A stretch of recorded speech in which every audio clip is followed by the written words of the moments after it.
dignitaries and delegates, hello and welcome to this fascinating fireside conversation on films and tourism with what should I say, the global star of the Academy Award winning film RRR, among many other things. Ladies and gentlemen, I think it deserves a big round of applause over again.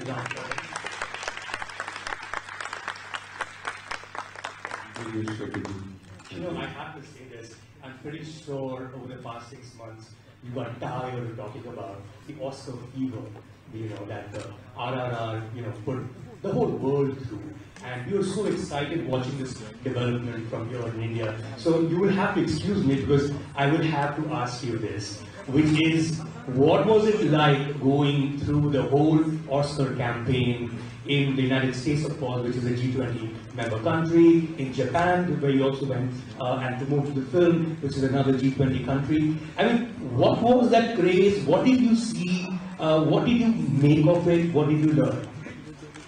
Firstly, good evening, good afternoon, everyone, to all my G20 friends and all the dignitaries, and my special thank you to Charan, our tourism minister, and all the dignitaries who are here, and Kanji, and Mr. Arvind, who has taken the pleasure to invite me.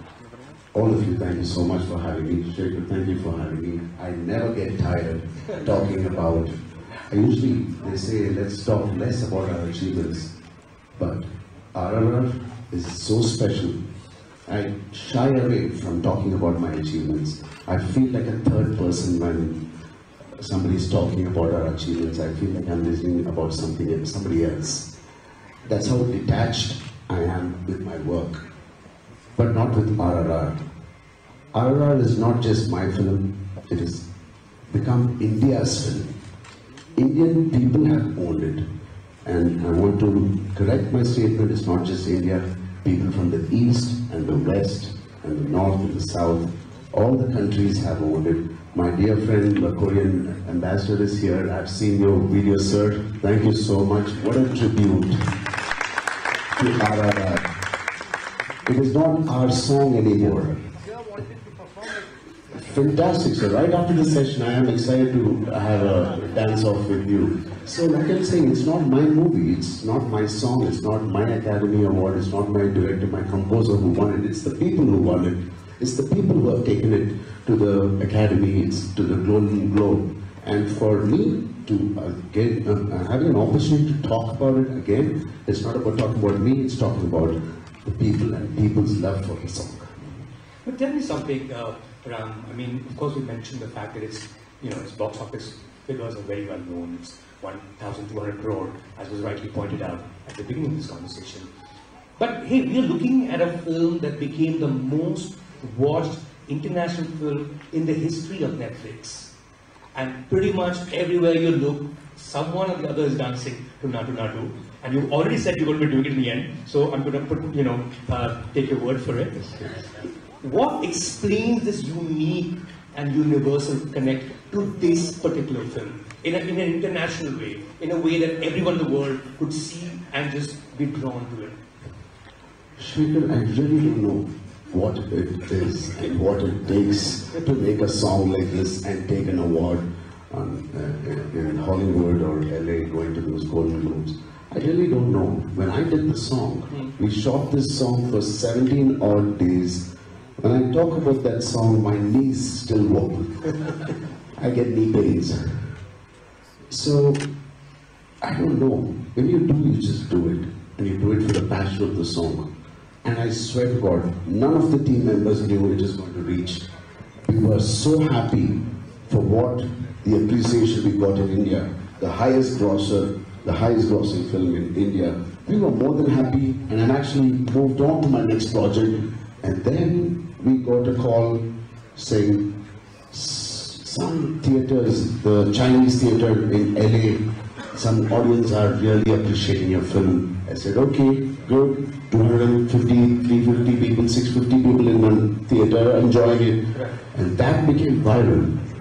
And we've been getting calls from the best studios, the best film friends from the other industry. And wow, that's now I couldn't stop it. So you just like took it because it's just happening the way it is, and like there's no point in thinking and redoing this in any case, right? It is what it was. Did you have a crazy fan moment? Did you like look at this person and go, what's going on here? It's 95 years since our industry has begun. It took 95 years for our Indian film industry to get a recognition internationally. I'm just proud of that fact that the West or the East have taken interest in our films and our emotion, which is so rooted to our culture, our traditions, not aping any other country's feelings or emotions. This is a true Indian director, true Indian producer, a true Indian actors, and a true Indian emotion. And this went across the globe and achieved what it achieved. I'm just proud. I thank my director for doing this. It is not a Hollywood studio hiring us as actors, right, casting us. No, this is a pure Desi film. Which makes complete sense, and you also became, in every way, the global face of India through its cinema, through those months, and through RRR, of course. Now, I'm just wondering, if you were to meet, and you did meet so many filmmakers from across the globe when you were out there in the US and other countries as well, if you were to invite filmmakers from across the world to this country to come and shoot, especially someone who's been in films for so long, what would the place, where would you start from? What kind of places would you definitely tell filmmakers from across the world to come and shoot here? What are the cool places that you've shot at? God, I've shot in many countries, from the east to the north. I've shot in Iceland, right, the coldest. But the coolest place you shot here in India. In India. Yeah. So if you were to invite filmmakers from around the world. It is so cliched right now if I say this. You won't believe. I swear to God, please guys, don't take me for this word. Kashmir is that kind of a place. I've been coming here because my dad is in the same industry. He's been working as an actor since 45 years. So I'm the second generation in my family. I was coming here since I was probably 1986. That's the first time I visited Kashmir. My dad has shot extensively in Gulmarg, Sonmarg, all these beautiful areas. I used to come as a child. It used to be something, if I was invited by my dad to Kashmir, it used to be like I have achieved something that summer, in the summer holidays. It's like an achievement. And you will not believe, I have shot in this auditorium 2016, in this beautiful auditorium in Kashmir, a movie called Dhruva, where I play a police academy, who's graduating out of a police academy. I've shot in this, I've sat in that chair and I've shot. And this place has something magical. It draws people. It draws the attention of people. And no matter what we hear about Kashmir or whatever, this is such a surreal feeling when you come to Kashmir. It's been 95 years Indian film industry has begun. It will take another 95 years to explore Kashmir, let me tell you that. It's that beautiful. In one lifetime, as a tourist, living, as an Indian, and I feel when I come to Kashmir as a tourist, because it's something I look up to. Wow, my dad is taking me to Kashmir, that means I've done something good. This is a beautiful, untapped place. And I also slightly feel people don't tap it too much because it is so raw, it is so virgin, it is so unkept, so untapped. I want this beautiful paradise on earth to remain like this. Sometimes there are some beautiful forest reserves in India, from the north to the south, and most of it we speak and most of it is unknown. And especially in Andhra Pradesh, we have this Sri Shailam forest, Amrabad. It's got the biggest tiger reserve. 65 plus tigers we have. It is the largest tiger reserve in India. And my wife works with the tribals and the community there to keep them occupied, not to indulge themselves in helping the poachers, giving them a job, the cultural things they have, making wax candles out of the bee honeys and the wax that it comes out of it, giving them some kind of a job to continue and have them earn money. This is very important. I used to tell my wife, why don't you construct a beautiful resort like Ranthambore Forest or Kaziranga, Jim Corbett. She said, I was begging the government not to do anything here because the tigers are so peaceful in these tiger reserves that the tourists should not come and disturb things. We have such beautiful reserves. Now, did I speak against the tourism? No, not at all. Yeah. Well, so long as you keep that distance, right, I think you can do both tourism and sustainability. As Minister Singh pointed out, and I didn't realize he's an absolute encyclopedia of Hindi cinema, he really wants you...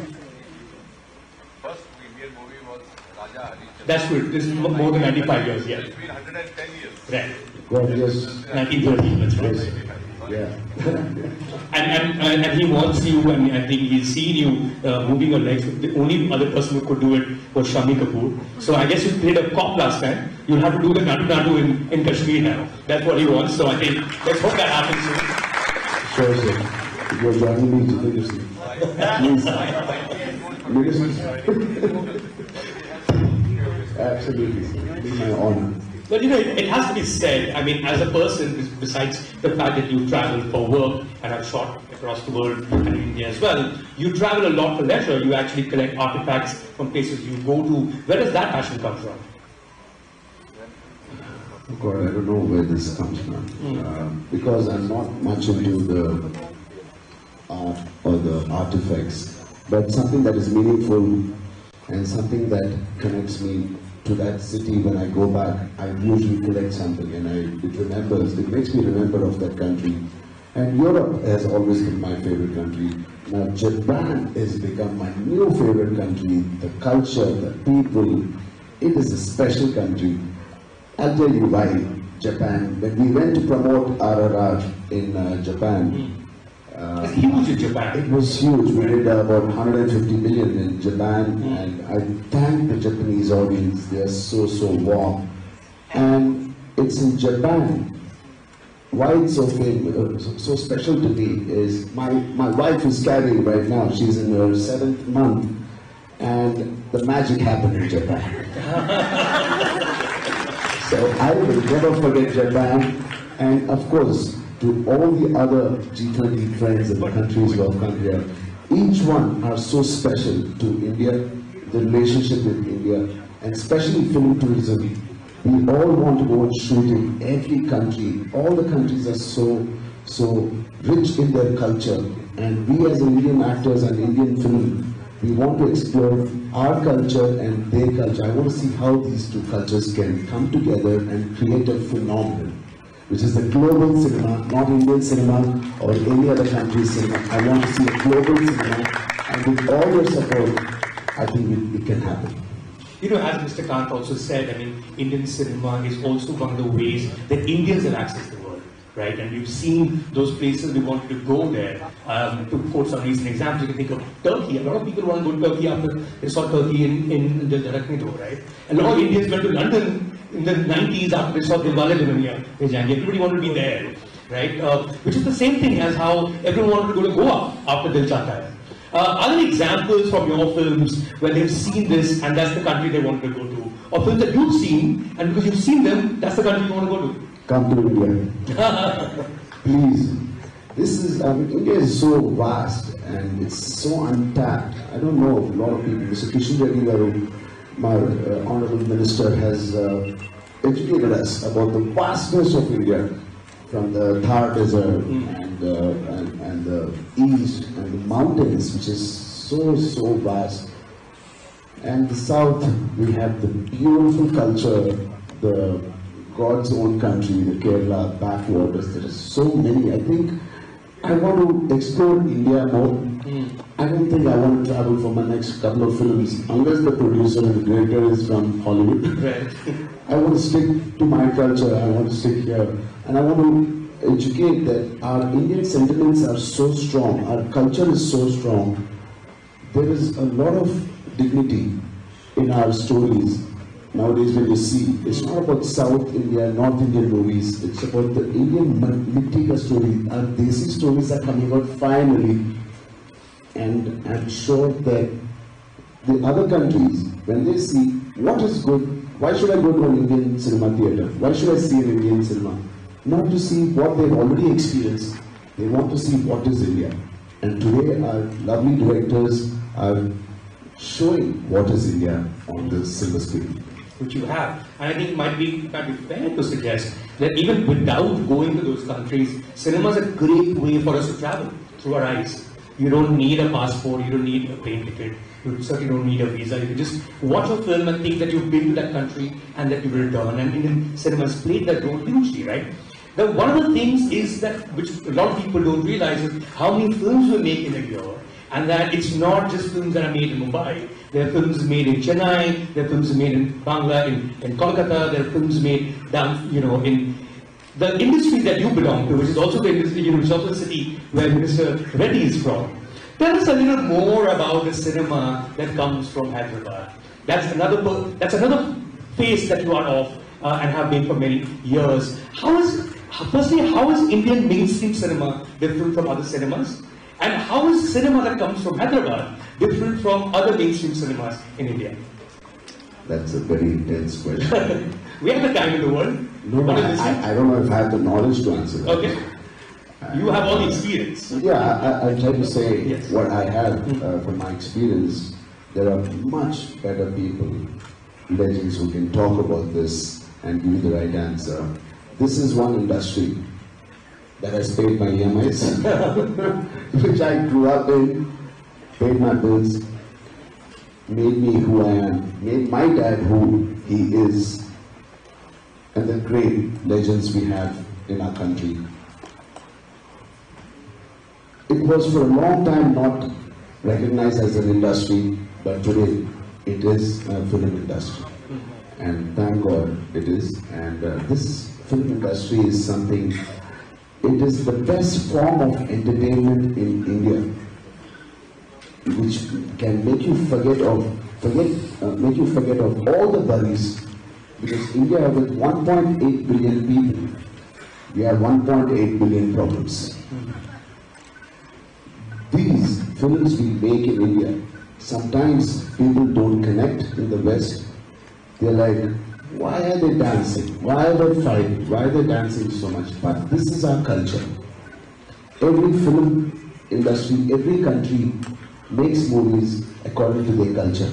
If you see Norwegian movies, Scandinavian movies, they are so beautiful. It's all about the green, it's about the ecosystem. And quiet. And they're protecting the ocean, protecting the vast land. And the West, you have some serious films, the critical films, critically acclaimed. In India, when you're happy, you dance in my house. When you're sad, you dance. When you're wondering, what do I do, I still dance. So dance and song and dance is part of our culture. And that comes into the movie, fortunately or unfortunately, and we Indians love it. And aesthetically, when you shoot it in a nice way, I think the whole world will love it. And that is an example why RRR was loved and why Natu Natu got the best song in the Academy. I have to say, for someone watching cinema from Hyderabad from a distance, I live in Mumbai, one of the things that intrigues me is the star system as well, right? For instance, when I say Ram Charan, that's great, but I think if I said mega power star, everyone will get it. Your father, the great Chiranjeevi, is called the mega star. Your uncle, Pawan Kalyan, is called the power star. So you become the mega power star. Firstly, tell me, where do these names come from? How are these decided? Is there a committee that decides, okay, now we call them mega and power because father and uncle? Not at all. It comes from the love of people, and it comes from the fans who love us, and it's because of them we are all sitting here and enjoying this life. And they have different ways of calling us. Sometimes they say Anna, they say Bhai to Salman. To my dad, they say Chiru, Megastar. It's all coming when you are brimming with lots of emotions, and your volcanic the reaction comes. They just have a way to call you. That's it. It's just coming from the love of the audience. And you know, you've also grown up with that love, watching the world around you love your father so much. Chiranjeevi, Chiru as fans also call him, and megastar as well. Is it tough to be so illustrious? I mean, we talk about, you know, nepotism, blah, blah, blah, but it's actually tougher when you have to live up to something so huge. It's hard to grow up under a banyan tree usually. Was that tough for you, or is it still tough for you, Ram? It was very difficult as a child because I could not get out of my house when I wanted. I could not sneak out of my house. I could not sneak out in the night, Right. go with my friends. So that's difficult. Okay. Apart from that, Because everyone knows you. I saw you there. there's so many people in the house, you just cannot sneak out of your house. Okay. Take your dad's car and drive it in the roads. Right. Jokes apart, I think it's only a pleasure. It was never a pleasure for me. It was only a pleasure to be born. And I think I work best under pressure. Okay. And that pressure was my motivation. Waking up till today, my dad is 68 years. He has signed about 4 films. Wow. He's one of the highest paid actors now at 68. He's giving us a challenge. He wakes up at 5:30 still and works out, goes out. Even one day if I'm feeling lazy, I'm like, man, I need to get up. So it is a lot of stress to be a son. So there's not a single day I can rest. But I'm glad I have a family like this, and an audience like this that are looking forward for our work. And henceforth, thanks to RR, that the world has really embraced us. From Korea, Japan, LA, and the East and the West, everybody has really embraced us. It's more of a responsibility now. It's not just my being dad's son. Right. It's being the world's actor, global actor. It just doesn't come and sit on your shoulder just like that. You have to work for it. I can lose this opportunity. I can lose this charm even tomorrow if I don't work for it. Every single day I have to wake up and say I have to give something back to all my fans who have appreciated my work, who have embraced our films, who have embraced Indian films. If not now, there's no other time. Now is the time. We have to do it for the world cinema. You know, in 2009, when you made Magadhira with S.S. Rajamouli, the fantastic director, a star director now, that was the biggest commercial success in Telugu cinema at the time. And then you took that leap with the same director with RRR, which is the biggest global success we've had from Indian cinema. How did that leap happen? I mean, we're looking from a film made for one region, largely, to a film that the world, I mean, was there a leap in terms of imagination? Was there a leap in terms of the budgets went up because Bahubali was already made by Rajamouli before? How did this big leap happen, or are we just in the right place, the right time in India's history? Everything's going to be big now. You're right. I think we were at the right place in the right time. I wish we knew the world will embrace us. Then the budgets would have been much better. My salary, my remuneration, my salary would have been better. Right. But no, we didn't. We just was making a very straightforward Indian emotional Indian subject, a rooted subject. And I feel, how come? There's a friend of mine who was asking me, how come Ram, the West or the East, liked our Indian emotion? I said, there is the answer. An emotion doesn't have any language. An emotion doesn't have any color. Emotion is emotion. You feel it, you enjoy it, you love it, and you embrace it. I think that's what my directors have always cracked it, and my director, my special director, Rajamouli Garu, has cracked it even better than anybody else.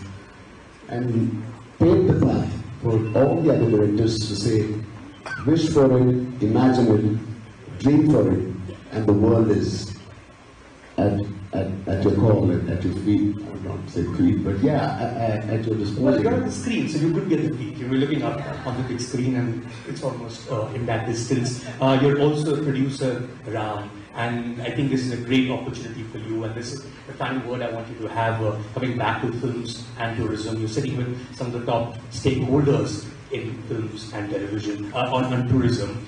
If you were, and a policy is also going to be announced, if you were to your wish list as a producer, as a filmmaker, on things that everyone should do to make sure that films and tourism are promoted simultaneously, what would your advice or your wish list be to all these people who are sitting here? I mean, this event that is happening right now is an example. It's a great example. We all used to dream of an event like this, where all our friends, all the G20 friends come to our country and learn our country, and experience our cuisine, experience our colors, experience our festivals, experience everything about India.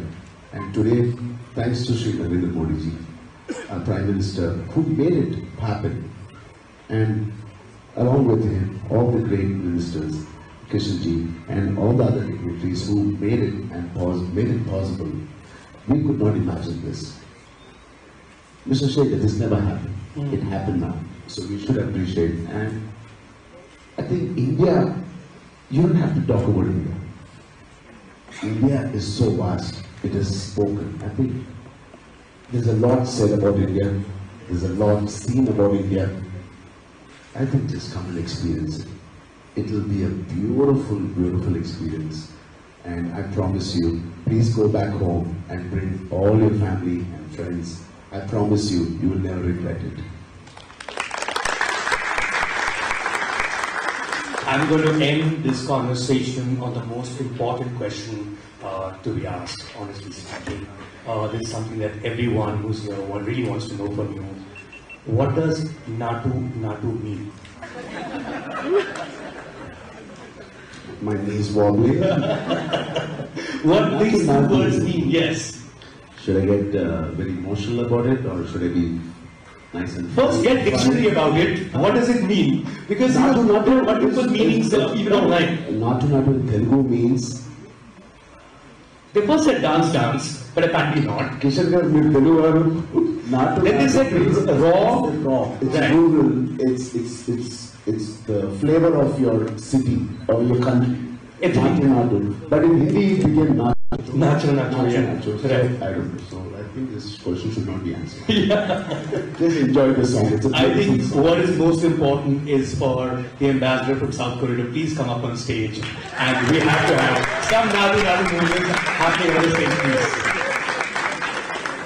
Unless Mr. Kath also wants to join us. Okay.